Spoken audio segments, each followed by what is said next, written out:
አንዳንድ ዩኒቨርሲቲዎች ለ2018 ዓ.ም ሪሚዲያል ፕሮግራም ጥሪ ከማድረጋቸው ጋር ተያይዞ ሁሉም የ2018 ዓ.ም ሪሚዲያል ተማሪዎች በተመሳሳይ ቀን ነው አይደል በትምህርት ሚኒስቴር የሚሰጠውን ፈተና የሚፈተኑት። ነገር ግን ለምንድን ነው አንዳንድ ዩኒቨርሲቲዎች ቀድመው ይጠራሉ፣ ሌሎቹ ዩኒቨርሲቲዎች ደግሞ በጣም ዘግይተው የሚጠሩት? ጊዜያችን እኮ እየባከነ ነው። ለምንድን ነው እንደዚህ የሚደረገው? ለምንድን ነው ቶሎ ጥሪ የማይደረግልን ብሎ አንድ ተማሪ በቴሌግራም ኮሜንት ሴክሽን ላይ ጠየቀ እና አይሆፕ የሁላችሁም ጥያቄ ይሆናል ብዬ ስላሰብኩ በዚህ ቪዲዮ ቀድመው የሚገቡ የሪሚዲያል ፕሮግራም ተማሪዎች የሚያገኙት ጥቅም ምን ነው? ዘግይተው የሚገቡ የሪሚዲያል ፕሮግራም ተማሪዎችስ ጉዳቱ ምን ይመስላል? ይህንን ጉዳት ለመቀነስ ምን ማድረግ አለባችሁ? ሶሉሽኑስ ምን ይመስላል? ምን ብታደርጉ መፍትሄ ማምጣት ትችላላችሁ? የሚለውን ኢንዲቴል እያንዳንዱን ነገር ሼር አደርጋችኋለሁ። እስከ መጨረሻው ድረስ አብራችሁን ቆዩ። አንዳንድ ዩኒቨርሲቲዎች ለ2018 ዓ.ም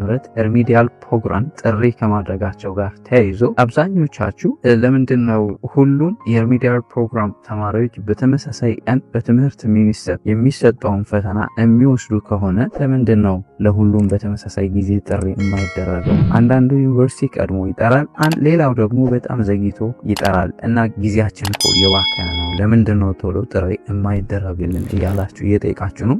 እንግዲህ እንደዚህ አይነት ነገር ሁልጊዜ በፍሬሽማንም በሪሚዲያልም በሌሎች በሲኒየር ተማሪዎችም ሀፕን የሚያደርግ ነው። ይሄ ለእናንተ አዲስ ስለሆነ ነው እንጂ ሁሉም ነገር ለትምህርት ሚኒስቴር ወይም ለግቢዎች አዲስ አይደለም።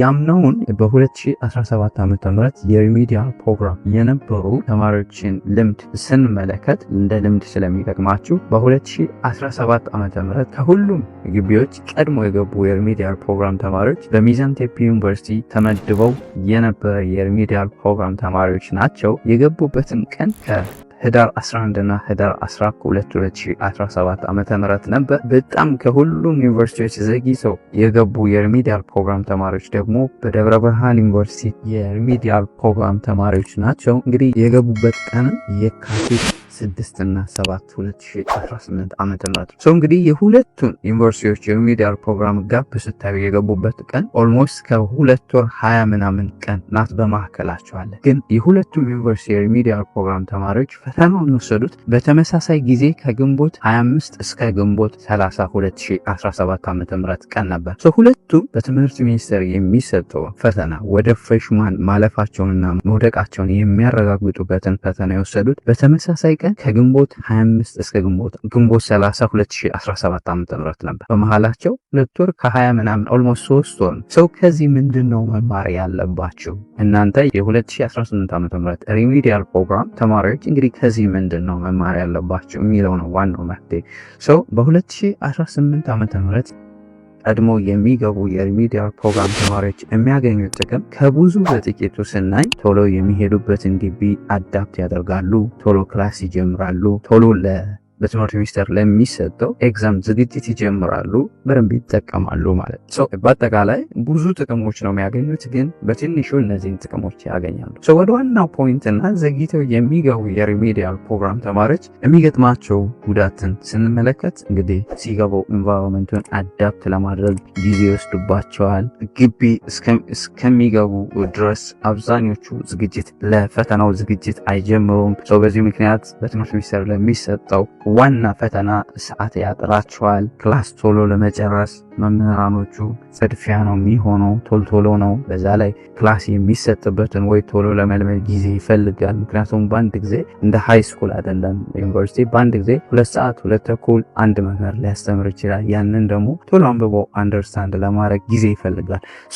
እነዚህ ነገሮች በአጠቃላይ ተደማምረው በጣም ከፍተኛ ፕሮብለም የሚገጥማቸው እና ምን ብናደርግ ይሻላል? ሶሉሽኑ ምንድን ነው ካላችሁ ወደ ዋናው የሚጠቅማችሁ ሶሉሽኑ ነው። እንግዲህ ከአሁን በፊት በጣም ብዙ ጊዜ ተናግሬዋለሁ፣ ግን ለዚህ ሶሉሽን እንደ መፍትሄ አሁኑ ቀድማችሁ የምትገቡ ዘግይታችሁ የምትገቡ የ2018 ዓ.ም ሪሚዲያል ፕሮግራም ተማሪዎች አሁኑኑ ከቤታችሁ በትምህርት ሚኒስቴር ለሚሰጠው ፈተና ከአሁኑ ከቤታችሁ ዝግጅት መጀመር አለባችሁ። አለበለዚያ በጣም ትጎዳላችሁ። እንዴት ነው ዝግጅት የምጀምር ካላችሁ እንግዲህ ማቴሪያሉን እያንዳንዶቻችሁ ምን እንደምትማሩ ታውቁታላችሁ። ካላወቃችሁም ይህንን ቪዲዮ ማየት ትችላላችሁ ማቴሪያል ከፈለጋችሁ። ካለበለዚያ ግን ቴሌግራም ቻናላችን ላይም ዲስክሪፕሽኑ ሊንኩን ታገኙታላችሁ። ጆይን በማድረግ እነዚህን የ2017 ዓ.ም አፕዴትድ የሆነ ትምህርት ሚኒስቴር ያወጣው የሪሚዲያል ፕሮግራም ኮርስ አውትላይን አለ። እዚህ ቴሌግራም ገብታችሁ ሊንኩን ዲስክሪፕሽን ላይ ታገኙታላችሁ።